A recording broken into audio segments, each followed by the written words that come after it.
नमस्कार दोस्तों, आज मैं आप सभी के साथ शेयर करने जा रही हूँ छठ पर्व में खरना के समय बनने वाला महाप्रसाद की रेसिपी। और महाप्रसाद में बनता है गुड़ की खीर और घी लगी हुई दोस्ती रोटी। गुड़ की खीर बनाते समय दिक्कत ये आती है कि गुड़ की खीर फट जाती है, लेकिन मैं आज आपके साथ वो सारे टिप्स शेयर करूंगी जिससे आपकी गुड़ की खीर कभी भी फटी फटी सी नहीं बनेगी। और इसके साथ खाने के लिए मैं आपको दोस्ती रोटी भी बनाना बताऊंगी। ये वीडियो आपको पसंद आए तो लाइक कीजिएगा और उन सभी के साथ शेयर कीजिएगा जिनके यहाँ छठ हो रहा है। तो चलिए छठी मैया का नाम लेकर शुरू करते हैं इसे बनाना।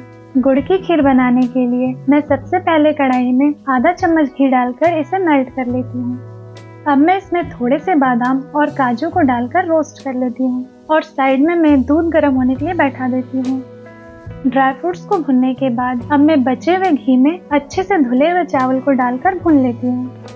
मैं यहाँ पर खीर बनाने के लिए 1 मुट्ठी चावल और आधा लीटर दूध का इस्तेमाल कर रही हूँ। वैसे तो इसे खरना के समय प्रसाद में बांटने के लिए बहुत ही ज्यादा क्वांटिटी में बनाया जाता है, इसलिए आप चावल और दूध की क्वांटिटी अपने रिक्वायरमेंट के हिसाब से एडजस्ट कर लीजिएगा।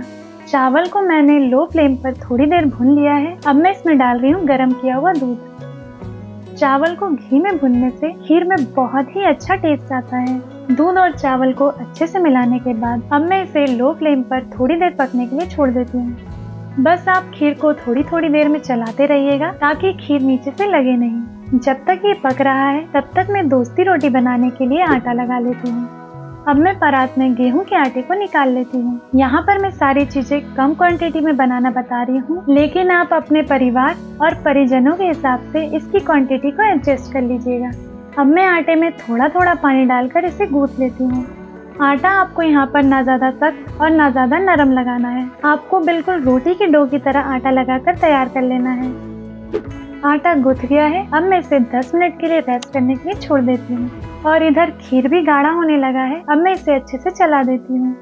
गुड़ की खीर बनाने के लिए अब मैं बर्तन में लगभग 2 कप पानी डालकर इसे गर्म होने के लिए बैठा देती हूँ। खीर पक गया है। इसे थोड़ा और गाढ़ा करने के लिए मैं चावल को इस तरीके से मैश कर लेती हूँ। अब इसमें मैं डाल रही हूँ आधा चम्मच फ्रेश कुटा हुआ इलायची पाउडर।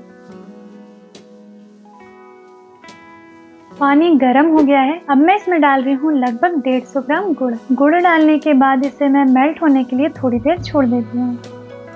चावल पक गया है और ये गाढ़ा हो गया है।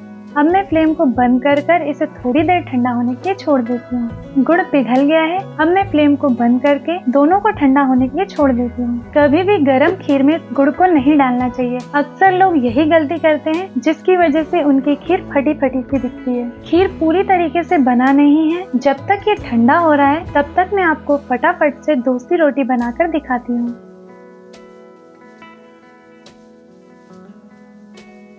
दोस्ती रोटी बनाने के लिए मैं सबसे पहले 2 छोटे साइज के पेड़े कट कर लेती हूँ।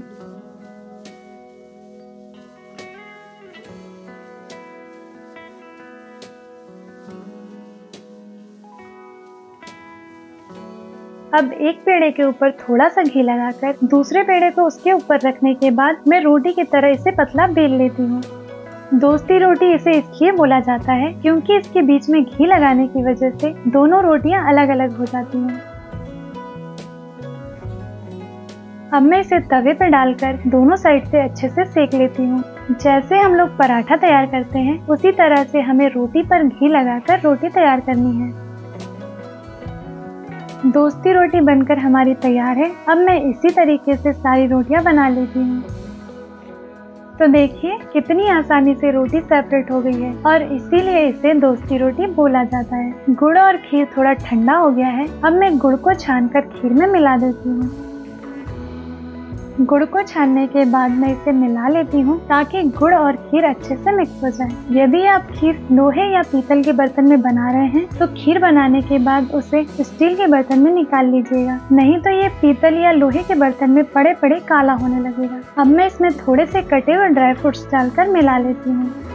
तो देखिए खरना के महाप्रसाद के लिए गुड़ की खीर और दोस्ती रोटी बनकर तैयार है।